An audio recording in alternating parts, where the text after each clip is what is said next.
Police Story 2 is the follow-up to the absolutely outstanding Police Story, and this one is not as good. As with most sequels, it's a little bit of trouble living up to the original of the first one. Now, when the stunts in the first one were so good, why the hell would you not use most of them as a little recap at the start of the movie? And that's exactly what Police Story 2 does, showing us some of the wonderful action of the first one before we dive into the story of the second one.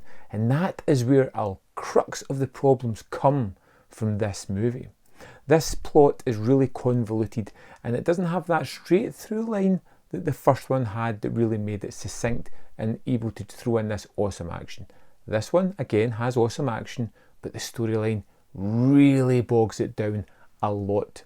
We follow Jackie Chan straight after the acts of the first one, when it turns out that the lawyer and the person that he put away have been released because the bad guy's got several months to live. He's got a terminal illness and a little bit of clemency has allowed him to be released.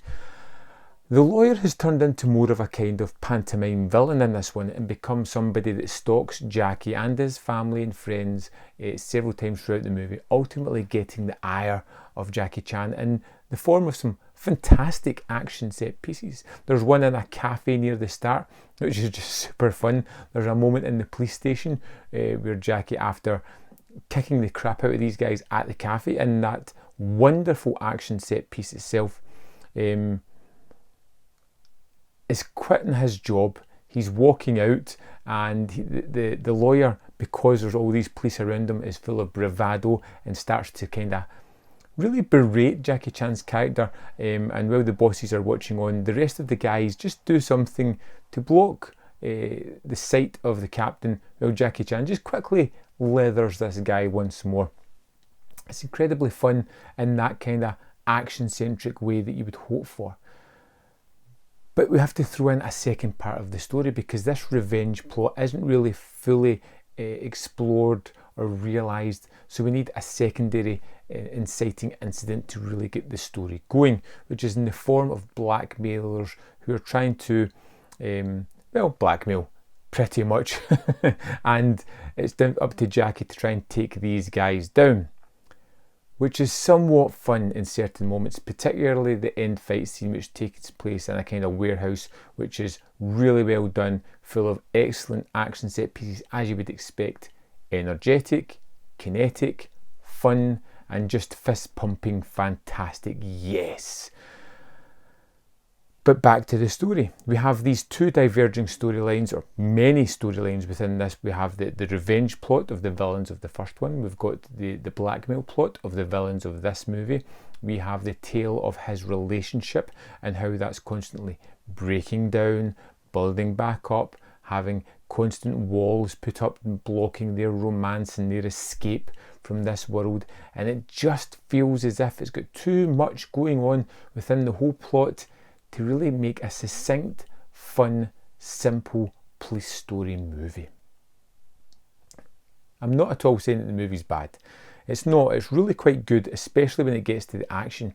But I feel with that little added runtime, with the little meandering that the plot has, it just kind of takes away from some of the superb action.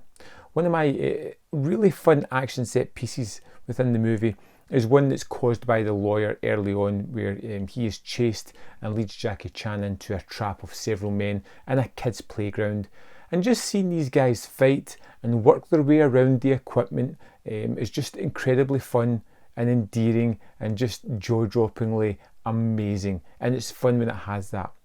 But straight after that, we have like 10 minutes of downtime where we follow a troubled relationship as the police try to get Jackie back on side once more, as he has this choice of the girlfriend, the job, what is he going to choose, and it just feels a little bit of a downbeat, sluggish, dramatic, for the sake of drama, to get to the next fight scene, which is where we all want to get to.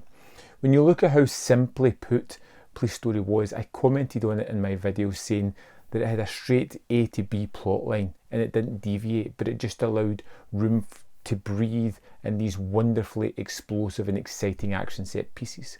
Here we get the similar action set pieces, not as outstanding as the first one, but because there's more plot, because there's more going on, it just kind of deviates from everything round about it. I liked Police Story 2, not as great as the first one. What's your thoughts on it? Let me know in the comment box below, and I'll see you next time on Man v Film.